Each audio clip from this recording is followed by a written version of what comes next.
Anyway, how y'all doing? Welcome to what might be the last live edition making you a bartending pro. My name is Jason. This is my man Shake here. And I am finally moving in to my new house. I took the first load of my bar stuff over there yesterday. So I'm going to be rebuilding the set, and I already filmed the first new episode, most of it, with a buddy of mine who lives around here. He's a professional bartender, and he's in a Bloody Mary contest, nationwide contest, I believe. I think it was a nationwide contest, and at least up in the Pacific Northwest. So anyway, he was in that contest and we filmed it. So got some new stuff coming. Cool shit, cool stuff. But anyway, let's get down. All right, Diana Kraus, what's up? Dead Mouse Fanatic 1, last live stream. I do stream, just not tonight, says Hubia. Awesome. Potentially Dead Mouse, like I said. Moving into the new space, or I'll have my studio, maybe live streaming. I don't know. We'll see. We'll see. I shouldn't say anything. I just don't know what's happening. Maybe just going back to making some regular videos for a little while, and we can always fire these back up. But just from a logistical standpoint with my schedule, it's going to be easier to go back to like batch shooting and then publishing videos for you guys for a little while anyway. But we'll probably do live streams. Hey, why not? We'll keep doing it. Drinking enchilada, sort of like a Bloody Mary. Nice shake. I love little micheladas, enchiladas, whatever chiladas. So anyway, on these, no basic agenda, just kind of open format Q&A. Usually talk about bartending, but we don't have to. Talk about whatever you want.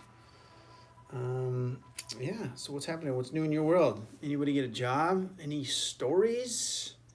Any questions about being a bartender you want to know? Because like I said, might be the last one of these I do for a little while. So fire off it up. Any questions you got? Of course, you can always write me an email or something, and I'll answer any question you want. How do you feel about freelance bartending? Daniel Elliston wants to know.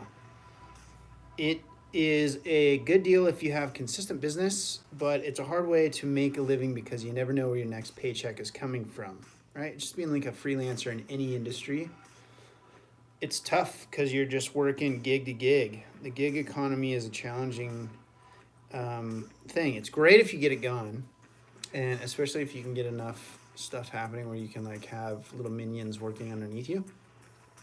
But if you are okay with just kind of not having a consistent paycheck and knowing that you're gonna have to hustle for your next gig, it's great place to get started for sure. Get your feet wet, get some experience, and you can negotiate your own rates, and you don't have to worry about, paying, who knows.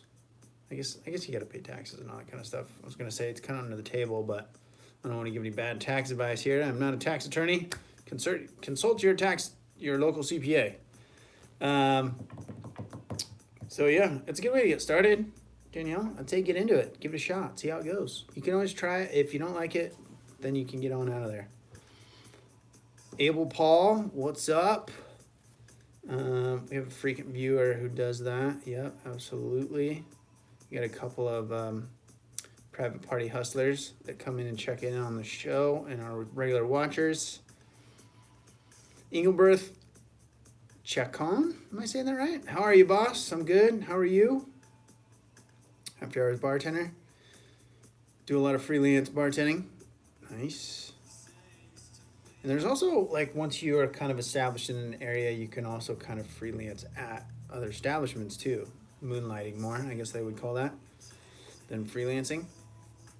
So there's kind of guest appearance bartending things that happen at bars all the time. So it's a good way to get in, kind of feel out of place, fill out the demographic or the locals there. Abel Paul, I need to know more about this. Got to get in there and get going. After Hours likes it a lot.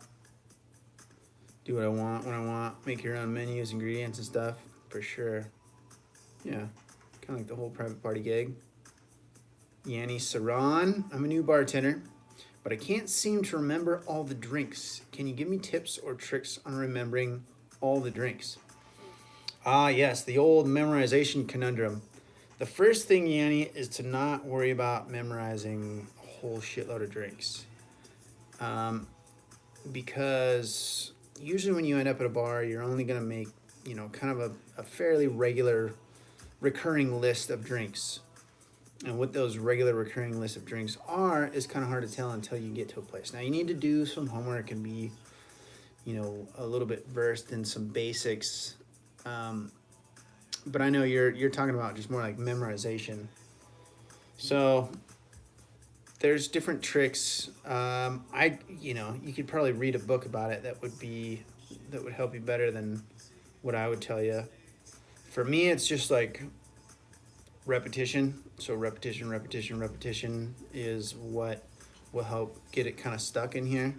If you can come up with little rhymes or limericks to help stuff, which I try to do on some of the old DIVEBAR videos that I have,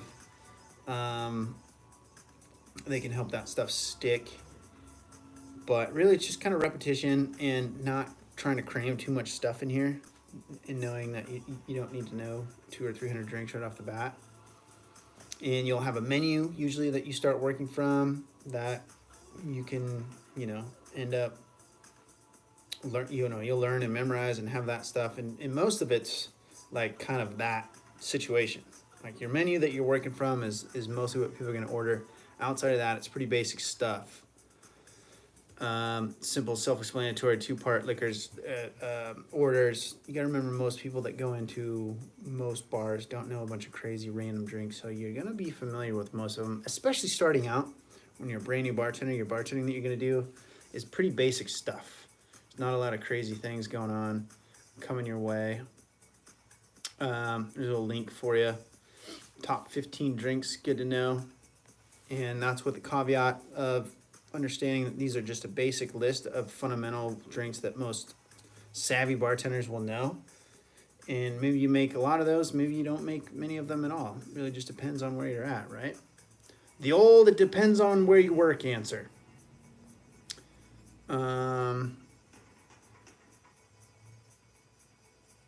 So yeah, Yanni, don't worry about trying to remember all the drinks. Like, you know, what do you mean by all the drinks? There are thousands of them. Nobody knows thousands of them. So you just got to try to get some of the basics and learn some of the fundamentals and some of the more popular ones, and then take it from there. Work on your public speaking and your personal person-to-person skills, your personal relationships, and that'll help you a lot. Just being able to be comfortable talking to anybody at any time about anything. Danielle Allison, such really considering it. Wanted more info, like do I bring my own liquor, what to charge, etc. And that's a whole can of worms. So there's another link down there that Shake put, thank you, about remembering multiple drink orders. And that's more like when you're working and you're busy and you have multiple people firing drinks at you. The thing with Danielle's question, you know, do I bring my own liquor, what to charge? It depends on the situation. Like if you charge a flat fee, are you working for somebody else? Are you doing your own thing? If you bring the liquor, you have to have a license. So you got to be careful about that type of stuff. So yeah, After Hours, everywhere I can think of in the US. What do you say there? Yeah, start at $50 flat to get work, over time up to $150 to show up, $150 to $200 to show up. Yeah, so. Nope, bailed out. He's out. He's in, he's out.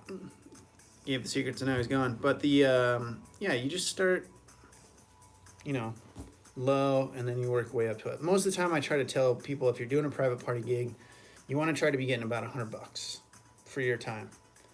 You know, you show up for a few hours, make $100, sweet. You make it worthwhile. So, and you can charge whatever you want. You know, if you can get away with charging $1,000 for being there for 2 hours, then great, do that. It's whatever you can get. And generally you're going to have a situation, and I have a whole, you know, the how to get started bartending in 48 hours video link, Shake, if you want to grab that for these guys.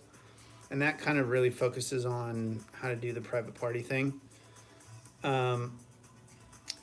Generally I tell people to just be a hired gun. Like, let them provide the booze, let them do all the planning. You just kind of show up and pour the, you know, you be the personality and you show up and you pour and kind of entertain of sorts. You're the entertainment of sorts. Because if you're bringing all your own stuff, then you need a license, you need insurance, depending on the state. You know, you need a lot of money to get into that. And you're assuming the risk for anything going wrong. So if you overserve somebody, then that comes back on you.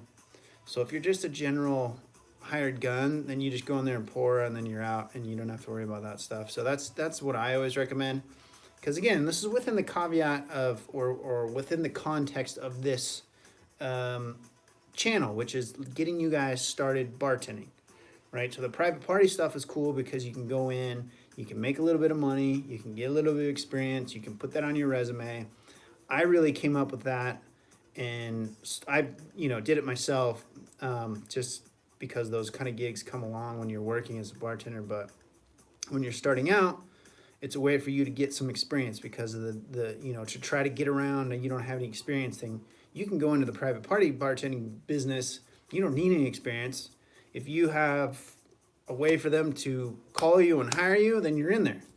You know, obviously you want to practice a little bit, maybe throw a few parties at your own house to make sure that you don't go in and make a mess of it.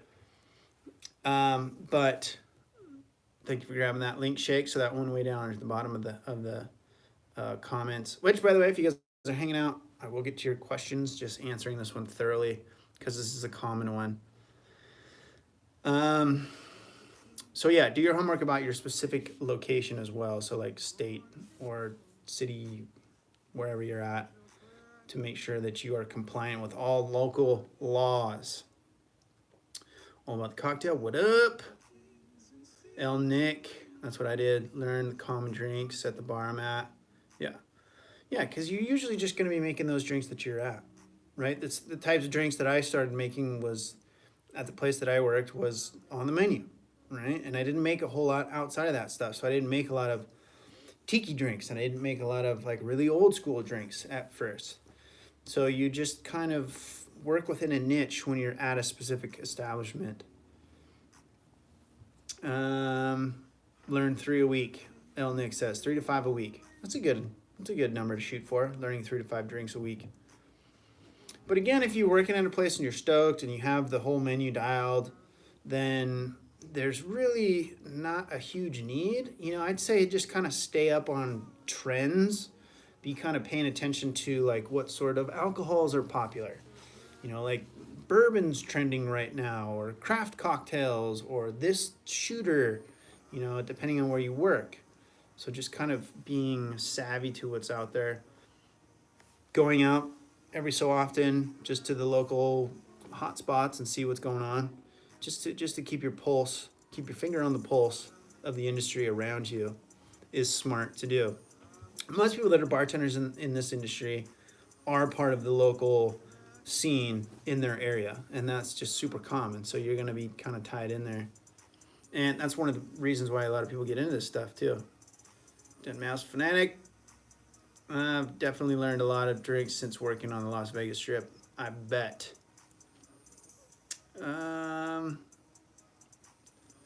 What's happening?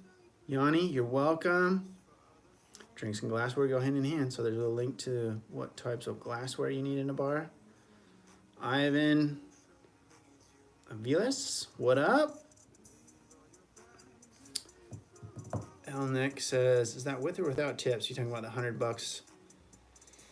However you want to make it. And again, this is just for people starting out.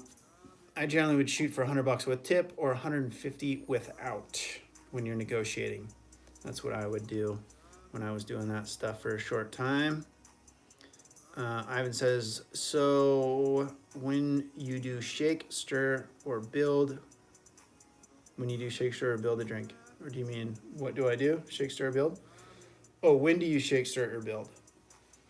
It depends on where you work and if they care about that stuff or not.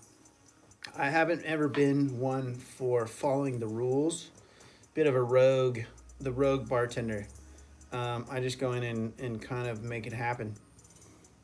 Certain recipes require shake stirs or being build. I love that one. That's probably my favorite. Kind of nose up, like, you didn't build that in the correct order. It's like, really, guys, all we're doing is making booze palatable. So if the customer likes it, then you made it the right way.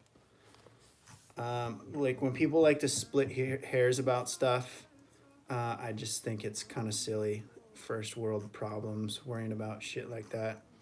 Maybe it's disrespectful to certain drinks that do need to be made in certain ways, right? The only time I think that's super important is if you're making a classic that has to, you're supposed to build it, make it a certain way. Or like, obviously, if it's layered, it needs to be made in a certain way. But really, I mean, this is just alcohol, making it taste delicious. That's all we're doing. So I don't get caught up in the minutia of all that stuff. Never did. Ran my bar for, was in the bartending world for 15 years. Ran the last one I was at for 8 years. And we never worried about any of that shit. So, granted, that's the type of place I was at. So if you're at a crafty bar that is very particular about that stuff, then that is stuff that you will need to know. So if you want to get into that stuff and nerd out on all that stuff, which is cool, then there's certain types of bars that you're going to want to look for. If you don't want to worry about it and you just want to be in there for an element of speed or interaction with the people, you're going to look for a different type of bar. So a lot of this whole thing is figuring out like what type of environment do you want to work in and then kind of moving that way. But don't get caught up in the rules. There are no hard rules in any of this stuff. Nothing. I don't care what anybody says. Because you can make anything any way and make it taste delicious. Sure, are there certain step-by-step? It's not like we're building a house, okay? So it's not like you have to do this and this. That's what they like to do. The mixologist will tell you that's like, well, you got to start with the foundation, and then you have to put it in the framework, and then you got to put the roof on it, and then you got to put the pretty garnish on top. It's like, yeah, well, maybe. And I'm not going to win any cocktail building contest, but that's not why I got into this industry in the first place. And that's generally not what we're talking about on this show. So, okay, I'll get off my soapbox about that. Yanni, when was your first job as a... What was your first job as a bartender? Bartender? Or did you mean when? I worked at a bar on the beach down in San Diego. It was awesome. That was in 1998. Man, did I just call myself out for being an old guy? 22, 1998, on the beach in San Diego. That was my first bartending job. You guys could do the math. Engelbert Chacon.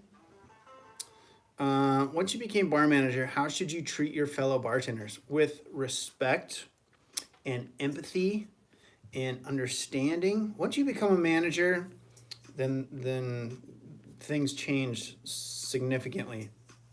You're in charge for more than just, making the drinks and being a good compatriot coworker. And that's kind of, you should, I always despised like heavy-handed authoritarian managers just because I don't think, it didn't work for me, number one, so that's why I didn't like it a lot.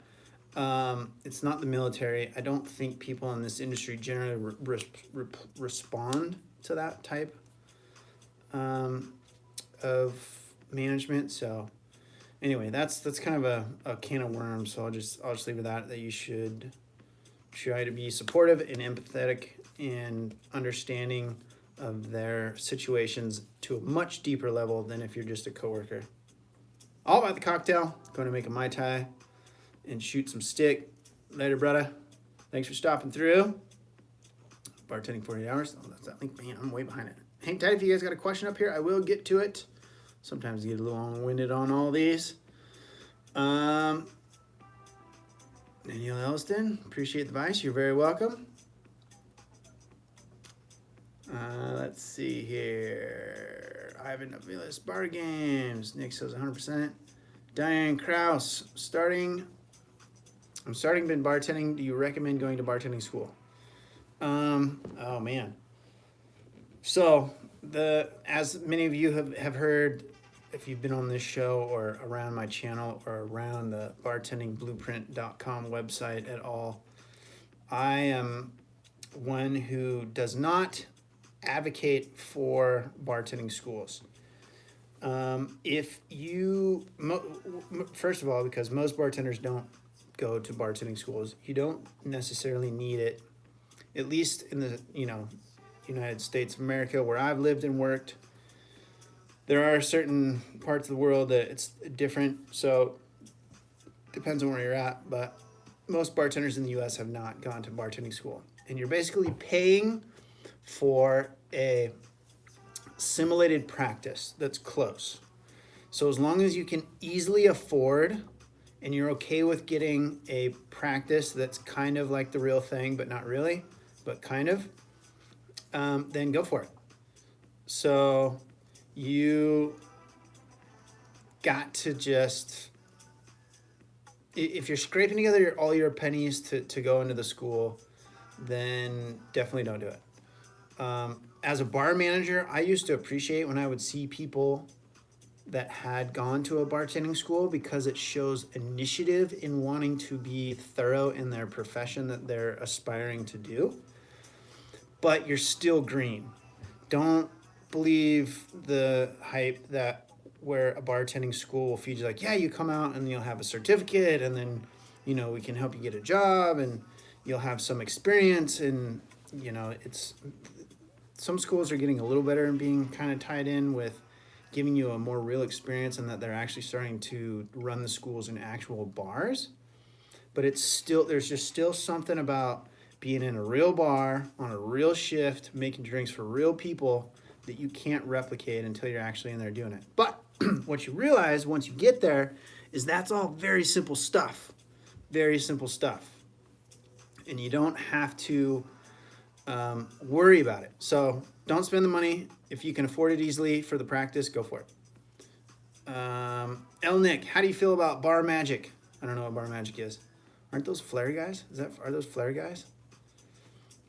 Don't know bar magic, so I couldn't comment on it. After hours bartender, don't shake anything carbonated. Fantastic words of advice. Saw new bartender shaking rum and coke. Oh, back up to like when you shake stuff. Definitely don't shake anything carbonated. It's awesome. I have seen that though. People shake some carbonated shit. Wait, some stuff just jumped in. Oh wait, hold on. I'm moving around on. Where are we at? Where do we go? I lost my spot here. Bar magic. There we go. Okay. That seemed a little bit hilarious. Fitzgerald Rios, what's up? Welcome back. Okay, Engelberth, you're welcome. Shakes chatting with after hours. I would skip bartending school and just go to catering. Bartending schools I know near me end up hiring their own graduates for private parties. You pay them to work essentially. Near me end up hiring their own graduates for private parties. Yeah, exactly. So a lot of times they spin it a bunch of different ways. Yeah, so you can just go straight to the catering company. They'll train you and then they'll put you to work and you don't have to pay to be there. After hours wants to know, did I ever hire a bartending graduate? Yes, one guy that actually, yes, I did. I hired a guy I think we hired another guy that had gone later. I don't remember, but he had a bunch of experience. I think he went to school. So there's one guy that we hired straight out of school, brand new bartender. Just, you know, started him on days and service well shifts, and he was just, you know, started, knew nothing, didn't, you know, totally green. Took him in, and that's all we needed, was just somebody who was willing to do part-time day shifts, service well shifts. Cool, perfect. And restaurant bartending, so it was not difficult, so we didn't have to worry about it. And then we hired another guy that had, at that point, he had a ton of experience, but I think like, you know, way 5-6 years earlier he had gone to school. But yeah, we hired one guy straight out of school. Yanni Saran, if you know absolutely nothing about bartending, then I would go. That's me. It's worth it. That's what Yanni says. Yeah, it gives you, that's the other good thing, is it gives you kind of a base fundamental. But that's why there's, you know, all these YouTube channels on here. You can go learn all that same stuff online. And they say that about anything now, right? There's an overabundance of information about any topic you want on the internet. All you gotta do is open your phone and ask the Google monster, and you can learn anything really instantaneously. So the bartending school can give you a little bit of foundation. The problem with that point, Yanni, is that sometimes the information that's given out at the bartending schools isn't completely accurate. So like the guy that who I worked under for a short period of time in between two bars when I worked at a bartending school, he had never actually ever been a bartender. So when people would ask him questions that he didn't know how to answer, he would just lie out of through his teeth or whatever. So, which is cool, whatever, you know. But you can learn whatever you need to. The practice part of being in front of the people is the tricky part, right? And that's kind of my whole point of this whole thing. The nuance of the interaction of what makes a bartender good, in my opinion, is their comfortable, natural ability to just talk to anybody, and just you don't even notice the interaction, right? They're like, "Hey, how you doing? What can I get you? What are you up to today? How you doing? What are you guys doing? Are you from around here? Blah blah blah." You can just shoot shit with anyone while giving them drinks and service to an excellent standard. Creating good, fun, memorable experiences by just being engaged with what's going on with them in their conversations and society. It's a people skill more than anything else. So that's why I say the bartending schools are going to give you some sort of like technical knowledge, and that they'll like teach you how to pour a shot and pour a count and some of the fundamentals. But the part that makes you the most uncomfortable, in my opinion, is that human element. Because it's like public speaking. You feel awkward in front of people when you don't know them. And that takes time to get used to that. And so a bartending school can't give you that. That's just stuff that just has to come with time and practice. You just got to get behind the bar and talk to people and realize that everybody's cool for the most part, and that you didn't really have anything to worry about. But until you know that, you don't know that. And when you're in a bartending school, you're too focused on the drinks and the memorizing the shit and, you know, what are all the names of the, you know, the recipes and all that kind of crap. You're not worried about, you're not even actually in an authentic experience on the human element, which in my opinion is the most important part. So that's why I'm like hot and cold on, I think I used to have a complete super anti idea about them, but I think that if it's easy for you to afford it, and you want to get some practice, then go for it. But otherwise, don't scrape or borrow Big Bar and steal your last dollars to go in there. But they can help bumper your knowledge base. So that's good. But for me, what makes a good bartender, when you go in and you see a bar or a bartender that has kind of a reputation for being awesome, what you're going to find when you go in there is they're very personable. They're just great personalities. They're fun to be in and around and talking to, right? That's what makes, in my opinion, a good bartender. So let's see.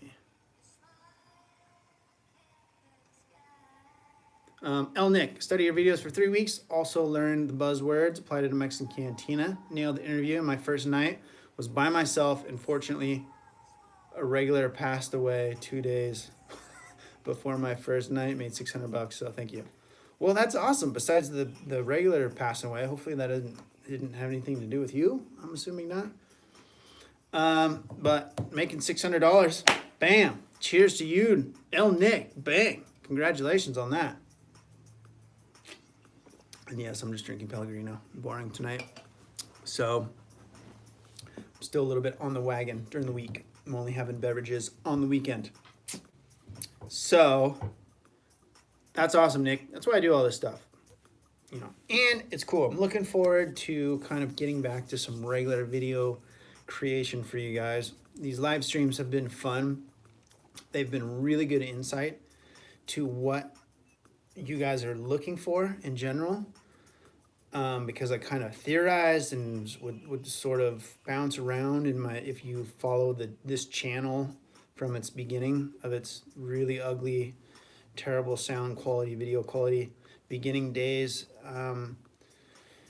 through its many iterations in this past year of just doing live streams. It's been fantastic to be able to talk to you guys one-on-one, because I've really been able to hone in on what you want. So I'm looking forward to getting back to making regular videos to kind of really address all that stuff. And I'm going to do stuff like the Patreon's done and shut down. I still got a notification. I need to actually like officially turn it off.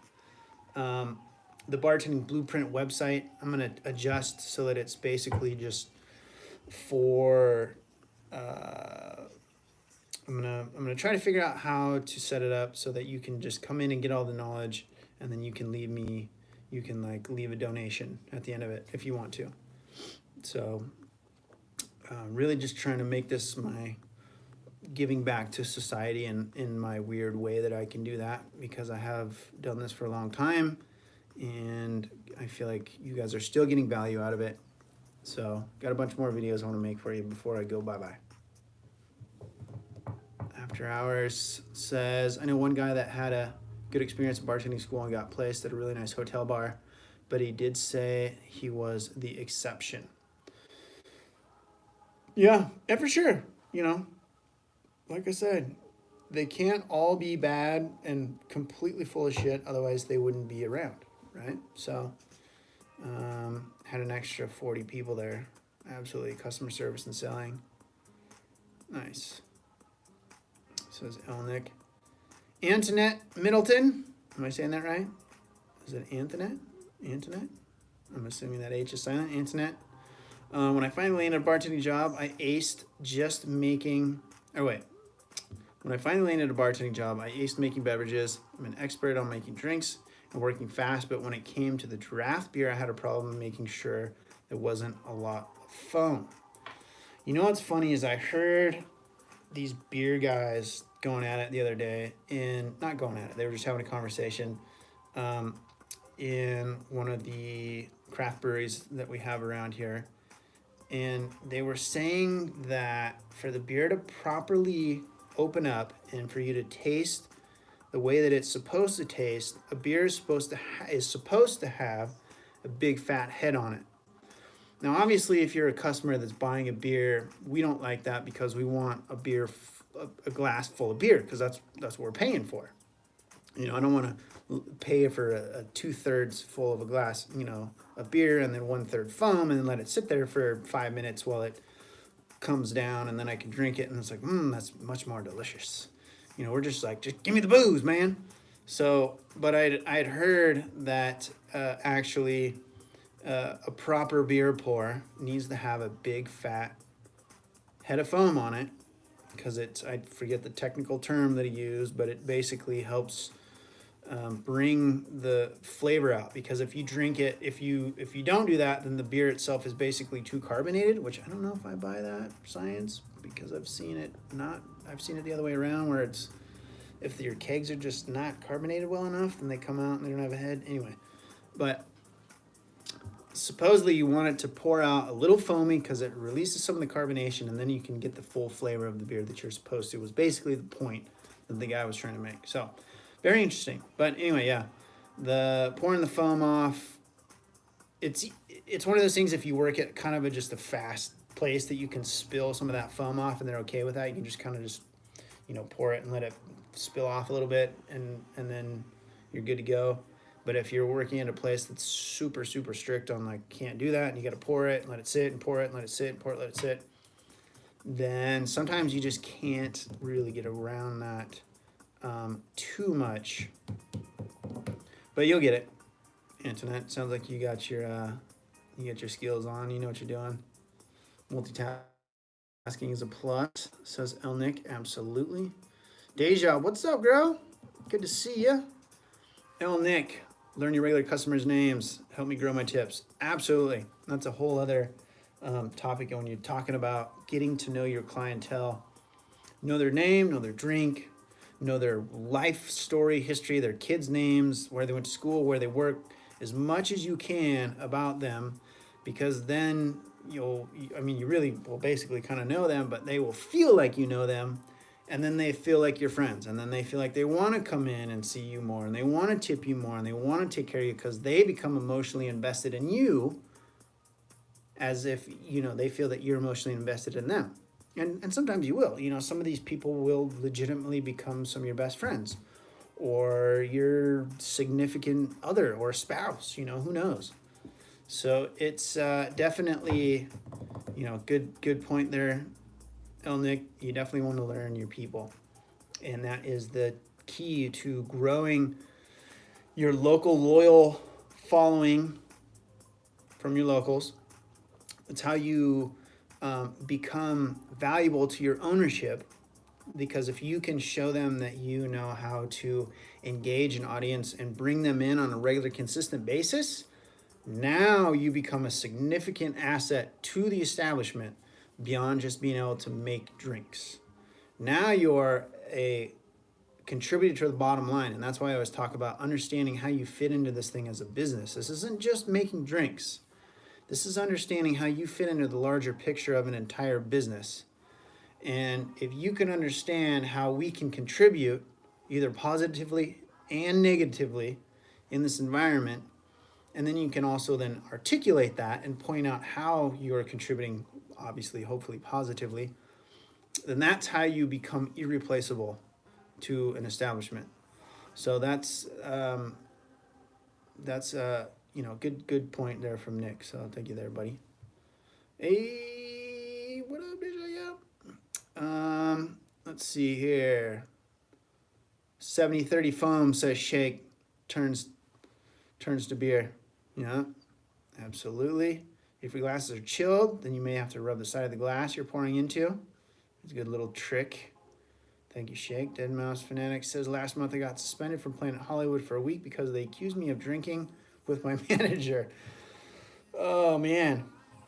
Yeah, well, and that's the weird thing, right? Is because some places it's encouraged to have drinks with customers, even, or your fellow coworkers after work or whatever. Some places super strict, no drinking policy. Sounds like Planet Hollywood is one of those. Accused me of drinking with my manager, like while on shift, I'm assuming. That's the industry. I mean, if that's the policy, then you got to kind of watch yourself. But hey, it's don't tell them that I said that, but it's like it happens everywhere, every shift. I would say it's the extreme rare exception if there's a bar shift that happens anywhere in the world and the bartender or staff is not drinking at some point. It's just super common. Let's see, Carrie Parker, where are you from? I am from here, where I'm at, Bend, Oregon. And then I have been down in San Diego for the last 20 years.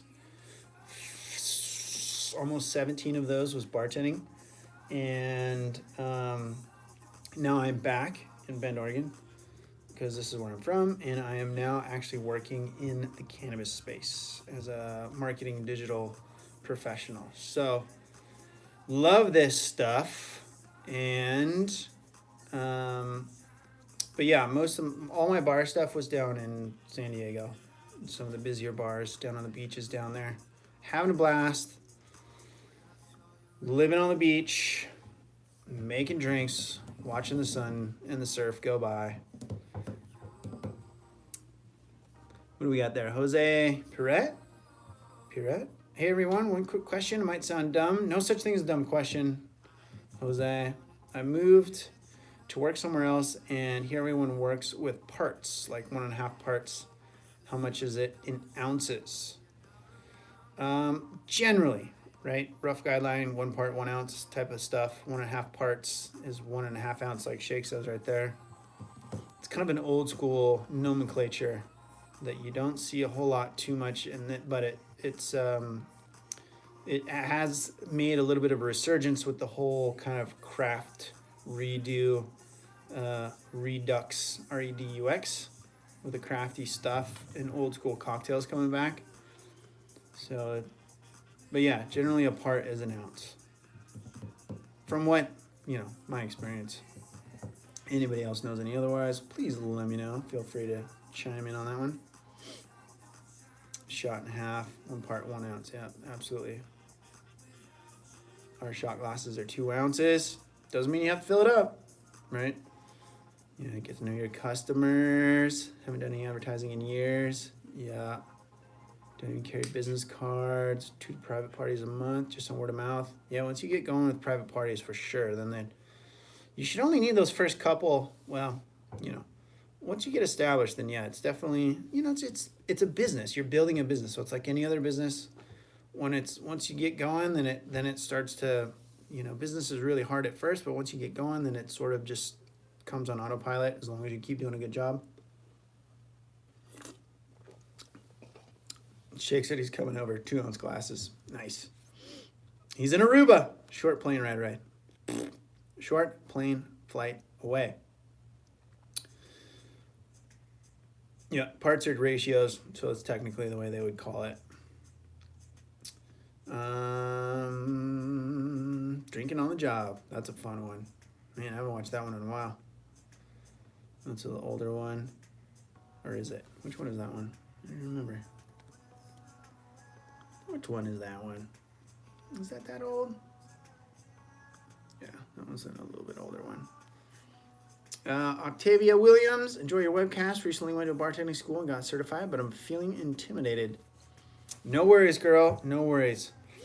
And you're just like everybody else. Like I said earlier, and I say all the time, that uncomfortableness, in my opinion, is the human element. It's being uncomfortable talking in front of people. Really what I think people should do if you want to work on your skill set to become a bartender, instead of go to bartending school, is you should go to a public speaking class. Join a Toastmasters. Learn to talk in front of people.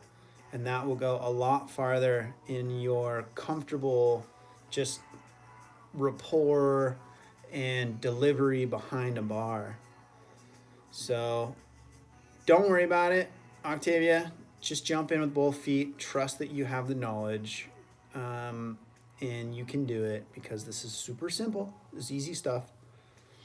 And just treat people like they're your friends. Don't try too hard is the key, right? Don't force it. Just talk to them like you're just normal people, because they are, and you'll have fun with it. Next says, yes, I have to thank you because I've only been bartending 4 weeks. 44. Yeah, buddy. Have regulars already who want to know the days I work, and the GM says I've doubled and tripled the sales. My man, El Nick, doing his homework and executing. Cheers to you, brother. It's one thing knowing, it's another thing executing on what you know. So good on you. There you go. Congrats on your certification, Shake, he says to Octavia. Absolutely. Keep your head up. You got it. 100%. Absolutely. Carrie Parker, I'm going to be moving to LA area soon, and I really want to bartend. Do you know anyone around there?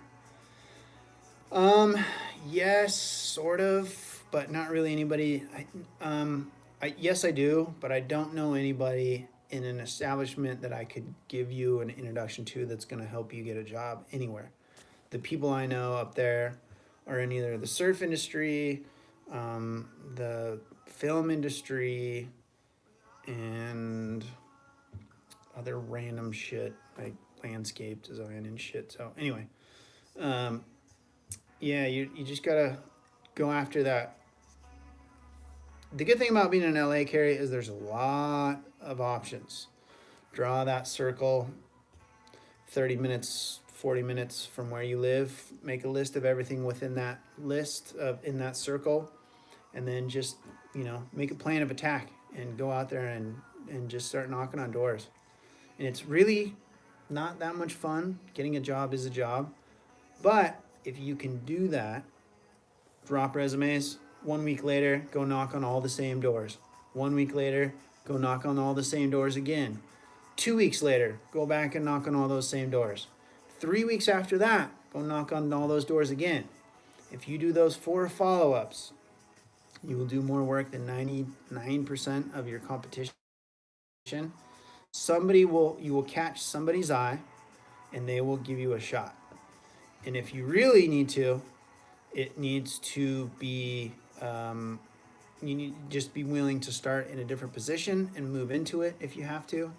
But if you do that, then you will definitely, somebody will give you a shot. Guarantee you. Because nobody will follow up like that. Octavia Williams says thank you. You're very welcome, El Nick. After hours improv class could be good for basic bartending. Yep, absolutely.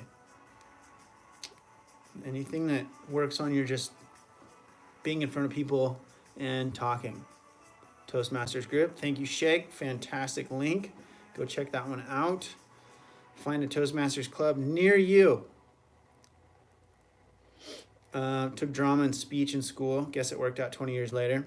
Yeah, it was funny. So I bartended forever, and then I went back to school and studied business and entrepreneurship, and we did a lot of public speaking, presenting, pitching for the program. And I was always first to raise my hand for duties for that stuff, because for me, being a bartender for 15 fucking years up before that point, for me to get up in front and talk to people is easy. I mean, it doesn't scare me. It doesn't freak me out. They say that's people fear that more than death. What I just don't understand. I've seen it. I've seen people just deer in the headlights and lock up, but it's this weird, you're just in your head that you're thinking that you're just overload of perceived judgment from people looking at you. And it's just, people don't even care. They're worried about their own shit, thinking about their own thing. Everybody's in their own head. So you don't have to worry about it. That's the funny thing. Everybody's in their own head, in my opinion. Let's see here. Let's give the 5-minute last call. So if you guys are hanging out, questions. Could be one of the last live streams for a little while. We'll see how it goes. I'm going to get set up and start doing regular videos again now that I'm finally moving into my new place. I got a room specifically built, or that I'm going to set up the bar studio. It's a little smaller than I wanted. I was hoping to have a bigger bar set up, but it's okay. Doesn't really matter. The information delivered is all that matters. So anyway, we're going to start doing some regular videos. So my point is, don't know how many of these we're going to do on the regular after today. So if you have a question, throw it out now. So let's see here. Who just jumped on there? Samson Spartacus. What's up? Phew. What is crack-a-lackin'?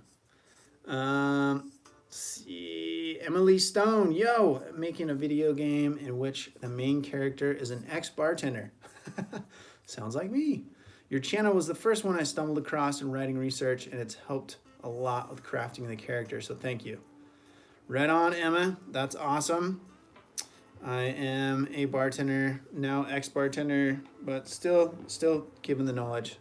If you need any help, let me know. Shoot me an email, support@bartendingblueprint.com. What's it called? Yeah, what's the video game called? That's pretty cool. Let's see. It's called Circled Flight. Story-driven. Wait. The story is driven side scroller like Kentucky Route Zero. Oh, see, I don't know games, so that doesn't make any sense to me. But I'll take your word for it. Sounds cool. Carrie, you're welcome. Absolutely, girl. Yanni Saran took a public speaking class. I'm still shy, just naturally a quiet person, which is okay. That's a thing too. You know, a lot of people are just naturally introverted people. I like to consider myself an introvert by nature, and I've learned to be extroverted. I'm an extroverted introvert, I think, is my assessment of myself. Because like if I'm in a huge room full of people that I don't know, I'm just gonna kind of hang out over on the side. I'm not the dude that's like walking around sticking his hand in everyone's face. If I'm in a bar and I'm working, it's different because the dynamic is different. When you're out in just general with people just cruising around at like a networking event, right? Everybody always dreads those. It's almost like you're trying to sell something. But when you're behind a bar, it's different because the service is expected. So you can go up and talk to people, and it's not like you're just some random person trying to break into a conversation. Anyway, don't worry about being shy is my point, Yanni, because I think I'm generally an introverted person by nature as well. After hours says bartending is definitely therapeutic. Taught my programmer friend some drinks, took him on a job, got him to loosen up, talk to people like was like watching someone jump from a plane for the first time. That's awesome. All right, El Nick, thanks for cruising by. Appreciate the input. Have a good night, brother. Zach Johnson, any tips on getting closing work done during your shift? Ownership wants us out there.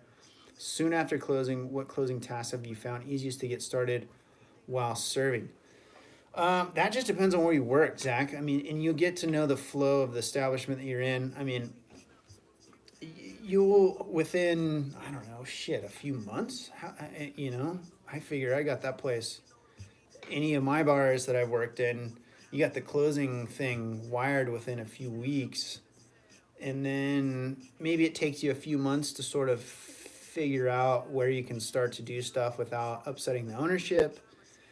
But you can definitely start to close and clean and put stuff away that you might not need.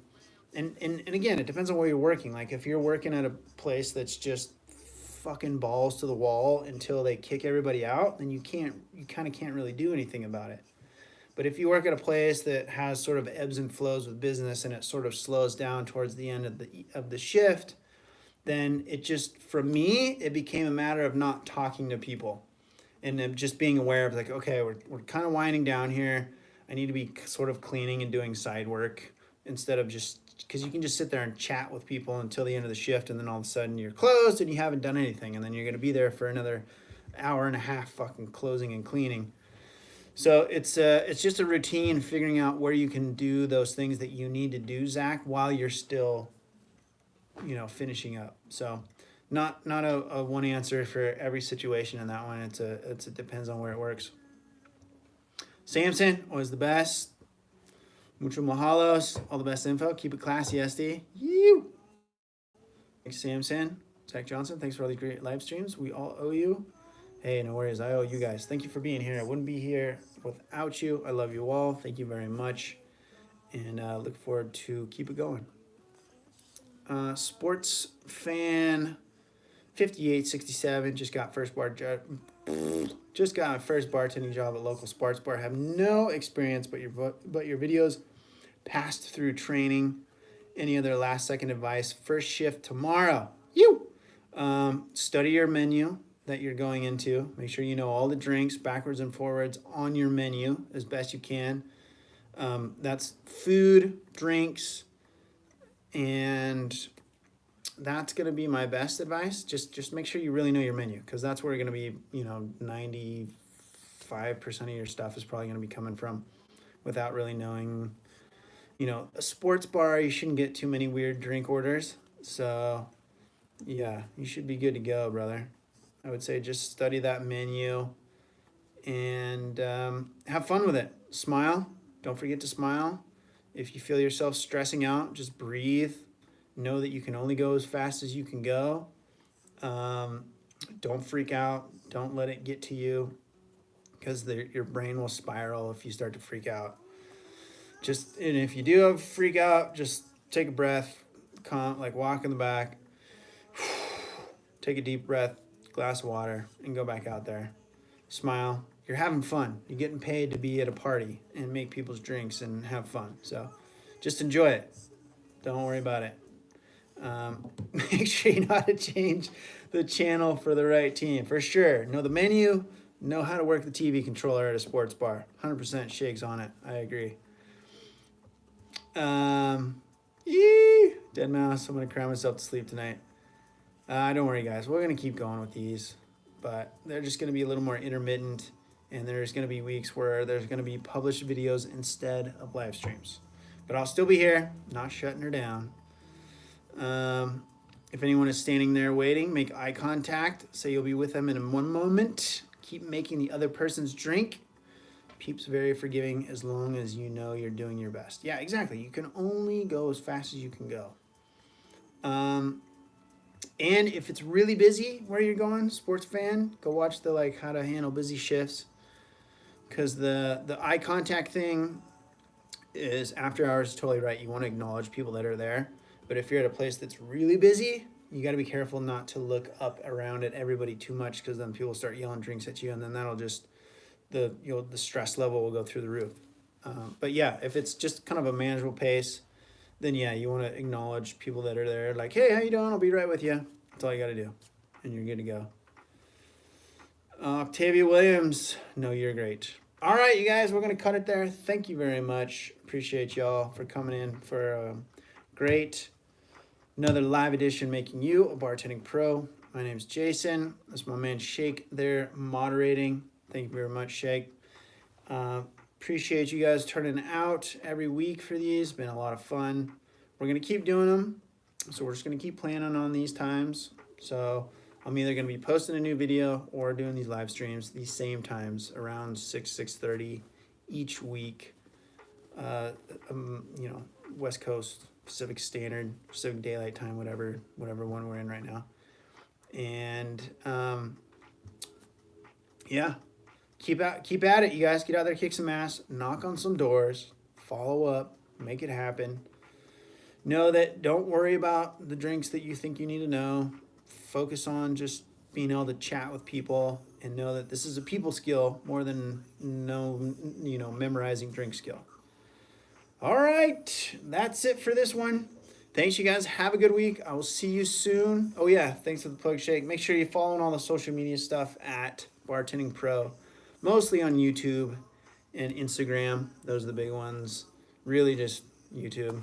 And thanks, you guys. Have a good week. I will see you again soon. Take care out there. Cheers.